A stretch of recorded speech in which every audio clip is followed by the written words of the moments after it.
మొట్టమొదట ఆనాడు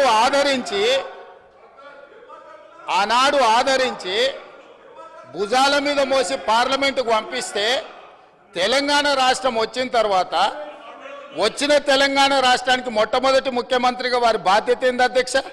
పాలమూరు జిల్లా ప్రాజెక్టులు పూర్తి చేయొద్దా అధ్యక్ష?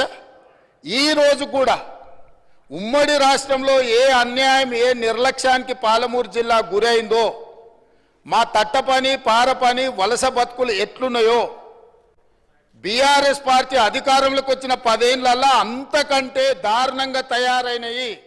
ఇవాళ 10 ఏళ్ల తెలంగాణ రాష్ట్రంలో కూడా అదే కల్వకుర్తి, భీమా, నెట్టంపాడు, కోయిల్సాగరు, పాలమూరు రంగారెడ్డి ఎత్తిపోతల, సంగంబండ, రాజోలి బండ, జూరాల ఏ ప్రాజెక్టు కూడా ఈ 10 సంవత్సరాలలో దాదాపుగా 17.5 లక్షల కోట్లు అప్పులు లెక్కలైతే 20 లక్షల పైన కోట్ల రూపాయలు ఖర్చు పెట్టినా మా పాలమూరు జిల్లా ప్రాజెక్టులు పూర్తి కాకపోవడానికి వీళ్ళ దుర్మార్గం కారణం కాదా?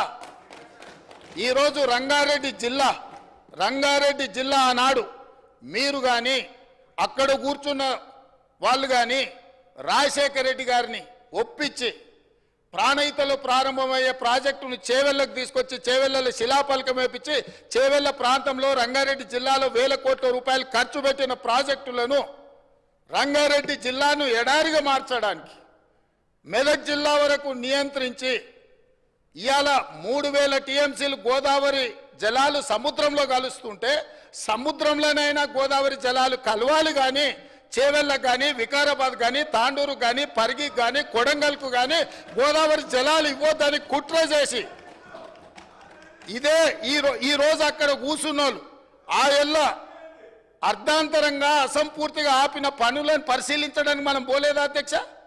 చేవెళ్ళ చౌరస్తలో శిలాఫలకం ముందర మనం నిరసన తెలపలేదా అధ్యక్ష? ఏం పాపం చేసింది అధ్యక్ష రంగారెడ్డి జిల్లా? రంగారెడ్డి జిల్లాలో భూములు అమ్ముకుంటారు, రంగారెడ్డి జిల్లాలో ఉన్న ఆస్తులు అమ్ముకుంటారు. ఇవాళ చేవెళ్ళ ప్రాజెక్టును మొత్తం నిర్వీర్యం చేసి ఇంకా సిగ్గు లేకుండా ఈడికొచ్చి మేము ఎలుగబెట్టినామని ఇవాళ ఈడికొచ్చి మాటలు చెప్తుండ్రా?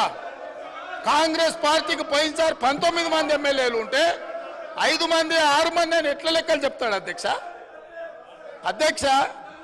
ఇవాళ తెలంగాణ సమాజం మొన్న జరిగిన శాసనసభ ఎన్నికలలో కాళ్ళు చేతులు ఇరిసేసిండ్రు, అయినా మారకపోతే పార్లమెంట్ ఎన్నికలలో ఉరి తీసిండ్రు. గుండు సున్నా ఇచ్చినాక కూడా బుద్ధి మారకుండా ఇట్లా మాట్లాడు కరెక్ట్ కాదు అధ్యక్ష. విద్యుత్తు మీద కూడా నేను మా మంత్రివర్యులు చెప్తారు, విద్యుత్తులో కేంద్ర ప్రభుత్వాన్ని మేము ఏదో పోరాటాలు చేసినామని తప్పుడు ఒప్పందాలు ఏమేం చేసిండ్రో మీటర్లు పెట్టడానికి ఒప్పుకున్న అనుమతులు ఏంటో అన్ని లెక్కలు తీసి ఇదే సభలు పెట్టి అడుగుతాము.